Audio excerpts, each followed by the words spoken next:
English tutorial চ্যানেলে সকলকে স্বাগত জানাই। আজ তোমাদের জন্য learn English through newspaper reading episode 7 নিয়ে উপস্থিত হয়েছি। আজ তোমাদের জন্য টেলিগ্রাফ পত্রিকা থেকে একটা প্যাসেজ বাংলায় অনুবাদের সাথে সাথে প্যাসেজের ভেতরে যে সেন্টেন্স স্ট্রাকচার আছে সেটা তুলে ধরব। প্যাসেজের টাইটেলটা দেখো, cataract removed from 2-month old girl in Calcutta. তোমরা জানো যে নিউজপেপারের টাইটেলের ক্ষেত্রে বি ভার্বকে রাখা হয় না। এখানে অ্যাকচুয়ালি সেন্টেন্সটা হবে cataract was removed from 2-month old girl in Calcutta. তাহলে অর্থটা কি হলো, যে কলকাতায় 2 মাস বয়সী মেয়ের থেকে ছানি দূর করা হলো। এখানে দেখো, এই ক্যাটারাক্ট হচ্ছে সাবজেক্ট, আর দেখতে পাচ্ছ এই সাবজেক্ট হচ্ছে ডুয়ার নয়, তার মানে সেন্টেন্সটা প্যাসিভ স্ট্রাকচার হবে। তাহলে সাবজেক্ট হচ্ছে ক্যাটারাক্ট, ওয়াজ রিমুভড, এখানে ওয়াজ সাইলেন্ট আছে, ওয়াজ রিমুভড হচ্ছে ভার্ব। আর লক্ষ্য করো এটা সিম্পল পাস্টের প্যাসিভ ভয়েস ইউজ করা হয়েছে। আর তারপরে দেখো ফর্ম হচ্ছে প্রিপোজিশন, আর প্রিপোজিশনের পরে নাউন অথবা নাউন ফ্রেজ বসে। এখানে দেখো ফর্ম প্রিপোজিশনের পরে 2-month old গার্ল, গার্ল হচ্ছে নাউন, আর ওল্ড, মান্থ, টু এগুলো সবই হচ্ছে অ্যাডজেক্টিভ। তাহলে এই অ্যাডজেক্টিভ আর নাউন মিলে নাউন ফ্রেজ তৈরি হয়েছে। তারপরে ইন হচ্ছে প্রিপোজিশন, প্রিপোজিশনের পরে দেখো ক্যালকাটা নাউন। এবারে সাবটাইটেলটা দেখো, the baby who was born with the condition is able to see now সেই doctors who treated her. Baby অর্থাৎ শিশুটি যে এই অবস্থা নিয়ে জন্মেছিল, who was born with the condition is able to see now, এখন দেখতে পাচ্ছে, সেই ডক্টরস ডাক্তাররা বলেছিল যারা তার চিকিৎসা করেছিল। এখানে দেখো দ্য বেবি, এই দ্য বেবি হচ্ছে সাবজেক্ট, আর সাবজেক্টের পরেই দেখো কমা দেওয়া হয়েছে, অর্থাৎ who was born with the condition, যে রিলেটিভ ক্লজটা ইউজ করা হয়েছে সেটা কমার মধ্যে রাখা হয়েছে। মনে রাখবে, সেন্টেন্সে কোনো ক্লজ বা ফ্রেজকে কমা দিয়ে পৃথক করলে সেই ইনফরমেশানটা নন এসেন্সিয়াল ইনফরমেশান হয়। এই যে ইনফরমেশানটা দেওয়া হয়েছে এটা হচ্ছে নন এসেন্সিয়াল ইনফরমেশান। এটা নন এসেন্সিয়াল ইনফরমেশান কেন? এর নাউনটা লক্ষ্য করো, দ্য বেবি, এই বেবি কিন্তু অলরেডি ডিফাইন। এই বেবি কে আমরা কিন্তু জানি, আমরা টাইটেলের মধ্যেই পেয়ে গেছি। এই বেবিটা হচ্ছে 2 মাস বয়সী, যার থেকে ক্যাটারাক্ট রিমুভ করা হয়েছে। তার মানে এই বেবিকে আলাদাভাবে এই ইনফরমেশান দিয়ে ডিফাইন করার প্রয়োজন নেই। এই ইনফরমেশানটা না থাকলেও আমরা বুঝতে পারি যে এই বেবিটা কে। তার মানে এটা হচ্ছে এক্সট্রা ইনফরমেশান, তার জন্য এটা কমার মধ্যে রাখা হয়েছে। তারপরে দেখো ইস হচ্ছে ভার্ব, আর ইসের পরে দেখো এবল, এটা হচ্ছে অ্যাডজেক্টিভ, আর এবলের পরে সবসময় ইনফিনিটিভ বসে। দেখো এখানে ইনফিনিটিভ ইউজ করা হয়েছে, টু সি নাও। তারপরে কি রয়েছে দেখো, সেই ডক্টর, আর এই ডক্টরসকে আবার ডিফাইন করা হয়েছে, দেখো কোন ডাক্তার, হু ট্রিটেড হার, যারা তার চিকিৎসা করেছিল। এখানে দেখো যে রিলেটিভ ক্লজটা ইউজ করা হয়েছে সেটা কিন্তু কমার মধ্যে রাখা হয়নি। এর কারণ এটা কিন্তু একটা এসেন্সিয়াল ইনফরমেশান। এই ইনফরমেশানটা না থাকলে আমরা বুঝতে পারতাম না যে কোন ডাক্তার। একটা ক্লিনিকে অনেকগুলো ডাক্তার থাকে এবং তার মধ্যে যে ডাক্তাররা তার ট্রিটমেন্ট করেছিল তারাই এই কথাটা বলেছিল। সুতরাং এই ইনফরমেশানটা কিন্তু জরুরি, সেন্টেন্স থেকে বাদ দেওয়া যাবে না। A 2-month old girl underwent surgery to remove cataract from both eyes at a clinic of a city hospital last week. অর্থাৎ গত সপ্তাহে শহরের একটা হাসপাতালের ক্লিনিকে একজন 2 মাস বয়সী মেয়ের অস্ত্রোপচার করা হয়েছিল। আন্ডারওয়েন্ট সার্জারি মানে অস্ত্রোপচার করা হয়েছিল, অর্থাৎ আন্ডারওয়েন্ট মানে আন্ডারগোর পাস্ট টেন্স। অস্ত্রোপচার করা হয়েছিল to remove cataract from both eyes, অর্থাৎ দু চোখ থেকে তার ছানি দূর করতে। এখানে দেখো এ 2-month old গার্ল, এই পুরো অংশটা হচ্ছে সাবজেক্ট, আর সাবজেক্টের মধ্যে লক্ষ্য করো গার্ল হচ্ছে নাউন, আর 2-month old এগুলো সবই হচ্ছে অ্যাডজেক্টিভ, আর এ আর্টিকেল এসছে এই গার্ল নাউনের জন্য। তাহলে এই পুরো অংশটা হচ্ছে নাউন ফ্রেজ, সাবজেক্টের জায়গায় বসেছে। আন্ডারওয়েন্ট হচ্ছে ভার্ব, আর এই ভার্বের অবজেক্ট হচ্ছে সার্জারি, আর তারপরেই দেখো ইনফিনিটিভ ইউজ হয়েছে, to remove cataract from both eyes. এই ইনফিনিটিভটা দেখো ঠিক নাউনের পরে বসেছে, সার্জারি নাউনের পরে। তার মানে এই ইনফিনিটিভটা অ্যাডজেক্টিভের কাজ করছে, যেহেতু নাউনকে মডিফাই করছে। তারপরে দেখো কোথায় অস্ত্রোপচার করা হয়েছিল, at a clinic of a city hospital. এটা হচ্ছে কোথায় উত্তর দিচ্ছে। লক্ষ্য করো প্রিপোজিশন অ্যাট দিয়ে শুরু, হসপিটাল নাউন দিয়ে শেষ, প্রিপোজিশনাল ফ্রেজ যেটা কোথায় উত্তর দিচ্ছে, তার মানে এটা অ্যাডভার্বের কাজ করছে। আবার দেখো কখন না, last week. The baby who was born with the cataract is able to see now, সেই ডক্টরস হু ট্রিটেড হার। এটা দেখো সাবটাইটেলের লাইন, অলরেডি ব্যাখ্যা করেছি, তবু আরেকবার বলছি যে শিশুটা যেই ছানি নিয়ে জন্মেছিল সে এখন দেখতে পাচ্ছে। ডাক্তাররা বলেছিল যারা তার চিকিৎসা করেছিল। এখানে দেখো দ্য বেবি হচ্ছে সাবজেক্ট, আর সাবজেক্টের পরেই লক্ষ্য করো who was born with the cataract, এটা হচ্ছে রিলেটিভ ক্লজ, আর লক্ষ্য করে দেখো কমার মধ্যে রাখা হয়েছে, তার মানে এটা নন এসেন্সিয়াল ইনফরমেশান। যেহেতু এই নাউনটা হচ্ছে ডিফাইন্ড, অলরেডি বেবিকে আমরা জানি, তার জন্য এটা অতিরিক্ত ইনফরমেশান। তারপরে দেখো ইস হচ্ছে ভার্ব, আর এটা যেহেতু বি ভার্ব তারপরে আমরা জানি যে অ্যাডজেক্টিভ আসে, তার জন্য এবল হচ্ছে অ্যাডজেক্টিভ, আর এবলের পরেই আমরা জানি ইনফিনিটিভ বসে। টু সি নাও এটা হচ্ছে ইনফিনিটিভ ফ্রেজ, এবলের পরে বসেছে। তারপরে দেখো সেই ডক্টরস, ডাক্তাররা বলেছিল, কোন ডাক্তার? হু ট্রিটেড হার, যারা তার চিকিৎসা করেছিল। সুতরাং এই রিলেটিভ ক্লজটা এই ডক্টরস নাউনটাকে ডেসক্রাইব করছে। অংশটা দেখো, if a congenital cataract is not treated early it may lead to subnormal or reduced vision. If মানে যদি, এ কনজিনিয়াল ক্যাটারাক্ট মানে জন্মগত ছানি, ইজ নট ট্রিটেড আর্লি প্রাথমিকভাবে যদি চিকিৎসা না করা হয়, it may lead to subnormal or reduced vision, তাহলে সাবনর্মাল কিংবা রিডিউসড ভিশন ঘটাতে পারে। লিড টু মানে হচ্ছে ঘটানো। এখানে সাবনর্মাল আর রিডিউসড ভিশনটা কি? সাবনর্মাল আর রিডিউসড ভিশনটা হচ্ছে আই রিলেটেড ডিসিজ, যে রোগে দৃষ্টিশক্তি আংশিক হারিয়ে যায়। এখানে লক্ষ্য করো ইফ থেকে আর্লি পর্যন্ত এই অংশটুকু হচ্ছে সাবঅর্ডিনেট ক্লজ, আর সাবঅর্ডিনেট ক্লজ যদি প্রথমে বসে তাহলে অবশ্যই একটা কমা ইউজ করা হয়। তারপরে দেখো it may lead to subnormal আর রিডিউস ভিশন, এই অংশটুকু হচ্ছে মেন ক্লজ। সাবঅর্ডিনেট ক্লজের মধ্যে লক্ষ্য করো প্যাসিভ ভয়েস ইউজ করা হয়েছে। দেখো ইফ এ কনজিনিয়াল ক্যাটারাক্ট, এই কনজিনিয়াল ক্যাটারাক্ট হচ্ছে সাবজেক্ট, এর মধ্যে ক্যাটারাক্ট হচ্ছে নাউন আর কনজিনিয়াল হচ্ছে অ্যাডজেক্টিভ, আর এ কনজিনিয়াল ক্যাটারাক্ট হচ্ছে নাউন ফ্রেজ। আবার দেখো ইজ নট ট্রিটেড, এখানে দেখো সিম্পল প্রেজেন্টের প্যাসিভ ভয়েস ইউজ করা হয়েছে। ইজ নট ট্রিটেড আর্লি, এই আর্লি হচ্ছে অ্যাডভার্ব। তারপরে দেখো ইট মে লিড টু, দেখো লিড টু হচ্ছে ভার্ব, আর লিড টুর আগে দেখো মে ইউজ করা হয়েছে, অর্থাৎ সাবনর্মাল কিংবা রিডিউসড ভিশন হওয়ার সম্ভাবনা আছে, সেই অর্থে এখানে মে ইউজ করা হয়েছে। 2 month old from Kontai underwent the surgery at Apollo Hospital's Gariahat clinic on July 14, অর্থাৎ কন্টাই থেকে আগত এই 2 মাস বয়সী মেয়েটার অস্ত্রোপচার করা হয়েছিল at Apollo hospitals Gariahat clinic, অর্থাৎ অ্যাপোলো হসপিটালের গড়িয়াহাট ক্লিনিকে। কখন? অন জুলাই 14, 14ই জুলাই। এখানে দেখো the 2 month old from Contai, এই পুরো অংশটা হচ্ছে সাবজেক্ট। আবার সাবজেক্টের মধ্যে লক্ষ্য করো এই ওল্ড কিন্তু এখানে অ্যাডজেক্টিভ নয়, এখানে নাউন, অর্থাৎ ওল্ড বলতে এখানে ওল্ড গার্ল বোঝাচ্ছে, আর মান্থ টু এগুলো সবই হচ্ছে অ্যাডজেক্টিভ, আর এই দ্য আর্টিকেল এসছে এই ওল্ড নাউনের জন্য।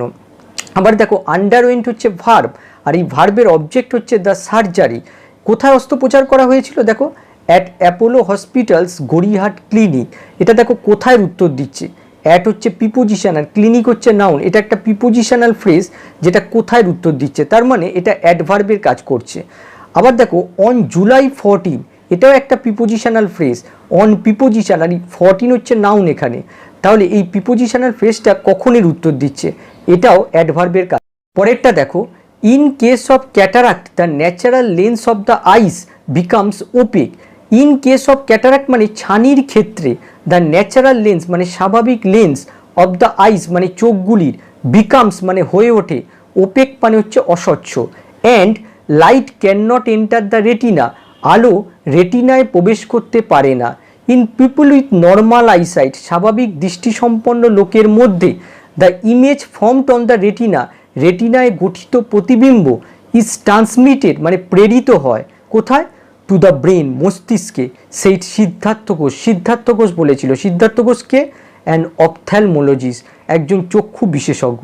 এবারে স্ট্রাকচারগুলো দেখো, ইন কেস অফ, এই ইন কেস অফ হচ্ছে একটা প্রিপোজিশন, দেখো ইন প্রিপোজিশন দিয়ে শুরু, অফ প্রিপোজিশন দিয়ে শেষ, এই ধরনের প্রিপোজিশনকে ফ্রেশ প্রিপোজিশন বলে। আর প্রিপোজিশনের পরে নাউন বসে, এখানে দেখো ক্যাটারাক্ট নাউন, আর এই পুরো অংশটা হচ্ছে প্রিপোজিশনাল ফ্রেজ। আর প্রিপোজিশনাল ফ্রেজ যদি সেন্টেন্সের শুরুতে বসে তাহলে বুঝবে এটা অ্যাডভার্বের কাজ করছে, অর্থাৎ অ্যাডভার্বিয়াল ফ্রেজ, আর এক্ষেত্রে অবশ্যই একটা কমা ইউজ করতে হয়। তারপরে দেখো the natural lens of the eyes, এই পুরো অংশটা হচ্ছে সাবজেক্ট, বিকাম হচ্ছে লিঙ্কিং ভার্ব, আর লিঙ্কিং ভার্বের পরে সবসময় কমপ্লিমেন্ট বসে, ওপেক হচ্ছে কমপ্লিমেন্ট, এখানে অ্যাডজেক্টিভ রূপে ইউজ হয়েছে। অ্যান্ড হচ্ছে কনজাংশন, কনজাংশনের পরে আবার একটা নতুন সেন্টেন্স শুরু হয় যার সাবজেক্ট হচ্ছে লাইট। ক্যান নট এন্টার হচ্ছে ভার্ব, আর এন্টার হচ্ছে ট্রানজিটিভ ভার্ব, সবসময় অবজেক্ট নেয়, এখানে রেটিনা হচ্ছে এই ট্রানজিটিভ ভার্বের অবজেক্ট। তারপরে দেখো পরের সেন্টেন্সটা, in people with normal eyesight, দেখো এটাও একটা প্রিপোজিশনাল ফ্রেজ, সেন্টেন্সের শুরুতে বসেছে তার জন্য এখানে কমা ইউজ করা হয়েছে। তারপরে দেখো দ্য ইমেজ, এটা হচ্ছে নাউন, ইমেজ তার আগে দেখো আর্টিকেল ইউজ হয়েছে। তারপরেই দেখো ফর্মড, এই ফর্মড হচ্ছে past participle, are formed on the retina এই পুরো অংশটা হচ্ছে পাস্ট পার্টিসিপল ফ্রেজ, আর পার্টিসিপল ফ্রেজ মাত্রই কোনো না কোনো নাউনকে মডিফাই করে, এখানে এই ইমেজ নাউনটাকে মডিফাই করছে। তারপরে দেখো ইজ ট্রান্সমিটেড, এটা হচ্ছে ভার্ব, আর এটা হচ্ছে প্যাসিভ ভয়েস রয়েছে, দেখো সিম্পল প্রেজেন্টের প্যাসিভ ভয়েস ইউজ হয়েছে, কোথায় প্রেরিত হয়, টু দ্য ব্রেন। সেই সিদ্ধার্থ ঘোষ, সিদ্ধার্থ ঘোষ সম্পর্কে দেখো ইনফরমেশান দেওয়া হয়েছে, অ্যান অপথ্যালমোলজিস্ট, একে বলা হয় apposition. But for people with cataract the transmission can not happen, অর্থাৎ ছানিতে আক্রান্ত লোকের পক্ষে এই ট্রান্সমিশনটা ঘটে না। ট্রান্সমিশন বলতে কি বোঝাচ্ছে, রেটিনায় গঠিত প্রতিবিম্ব মস্তিষ্কে প্রেরিত হয় না। If this is not addressed, এখানে দেখো অ্যাড্রেসডের অর্থ লিখে দিয়েছি, টু গিভ অ্যাটেনশান টু, অর্থাৎ মনোযোগ দেওয়া, or to deal with a problem, সমস্যার মোকাবিলা করা, আমরা এখানে অর্থ করব চিকিৎসা করা। If this is not treated, যদি এটা চিকিৎসা না করা হয়, অ্যাট এ প্রপার টাইম মানে সঠিক সময়, ইন কিডস শিশুদের মধ্যে, দ্য ব্রেন উইল কনসিডার মস্তিষ্ক বিবেচনা করবে, দ্য রিডিউসড ভিশন অর্থাৎ এই হ্রাসপ্রাপ্ত দৃষ্টিশক্তি, অ্যাজ নর্মাল স্বাভাবিক হিসেবে। সেই ঘোষ, ঘোষ বলেছিল, ঘোষকে who was in the team that treated the girl, এবং যে টিমে ছিল, যে টিম মেয়েটার চিকিৎসা করেছিল। এবারে স্ট্রাকচারটা দেখো, ফর পিপল উইথ ক্যাটারাক্ট, দেখো এটা একটা প্রিপোজিশনাল ফ্রেজ, ফর প্রিপোজিশন দিয়ে শুরু, ক্যাটারাক্ট নাউন দিয়ে শেষ। এই প্রিপোজিশনাল ফ্রেজটা যেহেতু সেন্টেন্সের শুরুতে বসেছে তার জন্য কমা ইউজ করা হয়েছে। দ্য ট্রান্সমিশন, এটা হচ্ছে সাবজেক্ট, ক্যান নট হ্যাপেন এটা হচ্ছে ভার্ব, আর হ্যাপেন হচ্ছে ট্রানজিটিভ ভার্ব যার জন্য কোনো অবজেক্ট আসেনি। তারপরের সেন্টেন্সটা দেখো, if this is not address at a proper time in kids, এই পুরো অংশটা হচ্ছে সাবঅর্ডিনেট ক্লজ, আর যেহেতু সাবঅর্ডিনেট ক্লজ সেন্টেন্সের শুরুতে বসেছে তার জন্য কমা ইউজ করা হয়েছে। তারপরের অংশটা দেখো, the brain will consider the reduced vision as normal, এইটুকুনি অংশ হচ্ছে মেন ক্লজ। তারপরে দেখো সেইড ঘোষ, আর ঘোষের পরে দেখো অতিরিক্ত ইনফরমেশান দেওয়া হয়েছে, who was in the team that treated the girl, দেখো এটা হচ্ছে অতিরিক্ত ইনফরমেশান। এখানে দেখো ঘোষ অলরেডি স্পেসিফাইড, নির্দিষ্ট করা, অর্থাৎ ওই ক্লিনিকে ঘোষ বলতে একজনই রয়েছে, সুতরাং এটা আইডেন্টিফাই অলরেডি রয়েছে, সুতরাং এই ইনফরমেশান দিয়ে এটাকে আইডেন্টিফাই করার দরকার নেই, এটা অতিরিক্ত ইনফরমেশান। আর ইনফরমেশানটা লক্ষ্য করো, এখানে একটা কমা দেওয়া হয়েছে, আর এখানে কোনো কমা দেওয়া হয়নি, এখানে অ্যাকচুয়ালি ফুল স্টপ হবে, যেহেতু এটা সেন্টেন্সের শেষে বসেছে তার জন্য এখানে আর কমা ইউজ করা হয়নি। দেবব্রত হালদার, এ paediatric ophthalmologist, said that delaying surgery to remove congenital cataract might lead to reduced vision development. Debabrata Haldar একজন শিশু চক্ষু বিশেষজ্ঞ বলেছেন যে ডিলেইং সার্জারি অর্থাৎ বিলম্বিত অস্ত্রোপচার, টু রিমুভ কনজিনিয়াল ক্যাটারাক্ট জন্মগত ছানি দূর করতে, মাইট লিড টু মানে ঘটাতে পারে, রিডিউসড ভিশন ডেভেলপমেন্ট হ্রাসপ্রাপ্ত দৃষ্টিশক্তির বিকাশ ঘটাতে পারে। এখানে দেখো দেবব্রত হালদার, এটা হচ্ছে সাবজেক্ট, একজন ব্যক্তির নাম। তারপরেই দেখো দেবব্রত হালদার সম্পর্কে ইনফরমেশান দেওয়া হয়েছে, এ পিডিয়াট্রিক অপথ্যালমোলজিস্ট, এটাকে বলা হয় অ্যাপোজিশন, আর অ্যাপোজিশন মাত্রই নাউন ফ্রেজ হয়, আর এই ইনফরমেশানটা অতিরিক্ত ইনফরমেশান, এটা সেন্টেন্স থেকে বাদও দেওয়া যায়। তারপরে দেখো সেইড, এটা হচ্ছে দেবব্রত হালদার সাবজেক্টের ভার্ব হচ্ছে সেইড, বলেছেন। কি বলেছেন, কি এর উত্তর অবজেক্ট হয়, এখানে দেখো অবজেক্টটা এই দ্যাট থেকে ডেভেলপমেন্ট, এই পুরো অংশটা অবজেক্ট। অবজেক্টের মধ্যে লক্ষ্য করো, ডিলেইং সার্জারি এটা হচ্ছে সাবজেক্ট, সার্জারি হচ্ছে নাউন, আর তার আগে দেখো ডিলেইং এটা হচ্ছে প্রেজেন্ট পার্টিসিপল, অ্যাডজেক্টিভ রূপে এখানে ইউজ হয়েছে।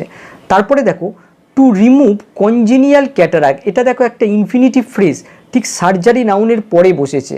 এই ইনফিনিটিভ ফ্রেজটা এই সার্জারি নাউনটাকে মডিফাই করছে, সুতরাং এই ইনফিনিটিভ ফ্রেজটা অ্যাডজেক্টিভের কাজ করছে। মাইট লিড টু এটা হচ্ছে ভার্ব, মাইট হচ্ছে মোডাল ভার্ব, আর লিড টু হচ্ছে মেন ভার্ব, আর অবজেক্ট হচ্ছে রিডিউসড ভিশন ডেভেলপমেন্ট। তারপরের অংশটা দেখো, অল ডেভেলপমেন্ট অফ ভিশন অর্থাৎ সমস্ত দৃষ্টির বিকাশ উইল ডিপেন্ড অন অর্থাৎ নির্ভর করবে on weather fixation develops properly. Fixation বলতে কি বোঝাচ্ছে? ফিক্সেশন বলতে কোনো নির্দিষ্ট স্থির ব্যক্তি বা বস্তুকে দেখার যে অ্যাবিলিটি ক্ষমতা, সেটাকে ফিক্সেশন বলা হয়। তাহলে সমস্ত দৃষ্টির বিকাশ নির্ভর করবে ফিক্সেশনটা যথাযথভাবে বিকাশ হয় কি না। সেইট হালদার বলেছিল, হু কন্ডাক্টেড দ্য সার্জারি, যে এই অস্ত্রোপচারটা পরিচালনা করেছিল। এখানে দেখো অল ডেভেলপমেন্ট অফ ভিশন, এই পুরো অংশটা হচ্ছে সাবজেক্ট, উইল ডিপেন্ড এটা হচ্ছে ভার্ব। এখানে দেখো সিম্পল ফিউচার ইউজ করা হয়েছে। ডিপেন্ডের সঙ্গে অ্যাপ্রোপ্রিয়েট প্রিপোজিশন অন বসে, আর অনের পরে আমরা জানি নাউন অথবা নাউন ফ্রেজ বসে। এখানে দেখো নাউন ক্লজ বসেছে, ওয়েদার ফিক্সেশন ডেভেলপস প্রপারলি এটা হচ্ছে নাউন ক্লজ, প্রিপোজিশনের পরে বসেছে। সেইট হালদার, আর হালদার যেহেতু একটা নির্দিষ্ট ব্যক্তির নাম বোঝাচ্ছে, অর্থাৎ দেবব্রত হালদার অলরেডি আইডেন্টিফাইড রয়েছে, তার জন্য এই ইনফরমেশানটা কিন্তু নন এসেন্সিয়াল ইনফরমেশান, তার জন্য দেখো কমা ইউজ করা হয়েছে। এই অতিরিক্ত ইনফরমেশানটা সেন্টেন্স থেকে বাদও দেওয়া যায়। According to doctors, parents should consult an ophthalmologist if they notice that the black part and the pupil of the eye of their children are greyish or white. According to doctors মানে চিকিৎসকদের মতে, parents should consult an ophthalmologist পিতামাতাদের চক্ষু বিশেষজ্ঞের পরামর্শ নেওয়া উচিত। If they notice that যদি তারা লক্ষ্য করে যে the black part and the pupil of the eye of their children are greyish or white, অর্থাৎ শিশুদের চোখের কালো অংশ আর তারারন্ধ্র ধূসর ও সাদা হয়ে যায়। তাহলে এক কথায় অর্থটা কী দাঁড়ালো, যে যদি শিশুদের চোখের কালো অংশ ও তারারন্ধ্র ধূসর ও সাদা হয়ে যায়, তাহলে পিতামাতাদের চক্ষু বিশেষজ্ঞের পরামর্শ নেওয়া উচিত। এখানে দেখো according to doctor, according to হচ্ছে প্রিপোজিশন, ডক্টরস হচ্ছে নাউন, এই পুরো অংশটা প্রিপোজিশনাল ফ্রেজ সেন্টেন্সের শুরুতে বসেছে, তার জন্য একটা কমা ইউজ হয়েছে। আর এখানে দেখো parents should consult an ophthalmologist, এইটুকুনি অংশ হচ্ছে মেন ক্লজ, আর এই মেন ক্লজের ভেতর দেখো প্যারেন্টস সাবজেক্ট, শুড কনসাল্ট হচ্ছে ভার্ব, আর অ্যান অপথ্যালমোলজিস্ট হচ্ছে এই কনসাল্ট ভার্বের অবজেক্ট। তারপরে দেখো ইফ হচ্ছে সাবঅর্ডিনেট কনজাংশন, আর এই ইফ থেকে হোয়াইট পর্যন্ত এই পুরো অংশ হচ্ছে সাবঅর্ডিনেট ক্লজ। তারপরের অংশটা দেখো, the absence of vision fixation is a warning sign. আর ভিশন ফিক্সেশন মানে কি? দৃষ্টিশক্তির স্থিরকরণ, অর্থাৎ দৃষ্টিশক্তির স্থিরকরণের অনুপস্থিতি হয় সতর্কতামূলক সংকেত। এখানে দেখো the absence of vision fixation, এই পুরো অংশটা হচ্ছে সাবজেক্ট, আর ইস হচ্ছে বি ভার্ব, আর বি ভার্বের পরে কমপ্লিমেন্ট বসে, আর এই কমপ্লিমেন্ট দু রকমের হয়, একটা অ্যাডজেক্টিভ হয় আর একটা নাউন হয়। এখানে দেখো নাউন বসেছে, নাউন ফ্রেজ। এই ওয়ার্নিং সাইন, সাইন হচ্ছে নাউন আর ওয়ার্নিং হচ্ছে অ্যাডজেক্টিভ আর এ আর্টিকেল, তাহলে এই পুরো অংশটা হচ্ছে নাউন ফ্রেজ কমপ্লিমেন্ট রূপে এখানে ইউজ করা হয়েছে। তাহলে আজকের ক্লাসটা এই পর্যন্তই, আবার নেক্সট ক্লাসে আরও আকর্ষণীয় টপিকের ওপর ভিডিও নিয়ে আসবো। বাই।